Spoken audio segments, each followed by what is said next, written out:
Following video details the contents of a Department of Defense document entitled Internment and Resettlement Operations, also known as FM3-39.40. The document is 325 pages long and it is signed by Joyce E. Morrow, Administrative Assistant to the Secretary of the Army. It was created in 2010, however, has just been recently leaked to the public via the internet and can now be downloaded from multiple sources. In the description below, you'll find a download link for the document. I strongly encourage you to download it yourself and to verify everything that's being said here. The document outlines military procedures for internment and resettlement of civilians, and it describes the layout and the administration of these internment camps. It clearly states on page 38 that it applies within U.S. territory, and it specifically addresses the detainment of U.S. citizens, as is indicated by the identification procedures for new prisoners on page 146, which states that social security numbers are to be recorded alongside their photograph and fingerprints. Included in the list of organizations which may be involved in these internment operations are the Department of Homeland Security, FEMA, the Department of Defense, and the United Nations. On page 56, the document outlines the responsibilities of psychological operations officers within the camps, among which it states that a PSYOP officer develops and executes indoctrination programs to reduce or remove antagonistic attitudes and identifies political activists. On page 281, the document goes into more detail regarding the role of psychological operations within the camps, specifically in regards to pacifying the population and ensuring cooperation.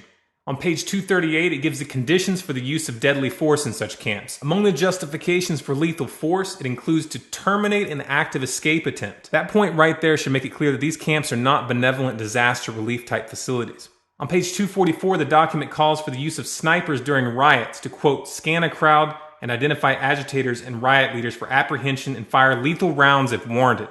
On page 260, it shows the basic layout for a facility focusing on detainment. It is depicted with interrogation areas, tribunal areas, and mortuaries. Each detainment facility is designed to hold 4,000 prisoners, and they are depicted with multiple levels of barbed wire separating compartments within the facilities, with a double barbed wire fence enclosing them, and watched over by 24 guard towers. On page 261, the document depicts the layout for what they call civilian resettlement facilities, which are designed to house 8,000 people.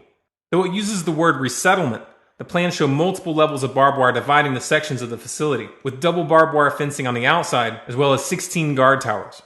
On page 262, the layout for facilities designed for what they call non-compliant prisoners is shown. These camps are designed to hold up to 300 prisoners, they have 3 interrogation centers, and are guarded by 13 guard towers. Now, if there's any question whether these plans are active or just theoretical, this should be settled by the fact that the U.S. Army has been running ads for job positions in these camps since 2009, and apparently, they're still hiring.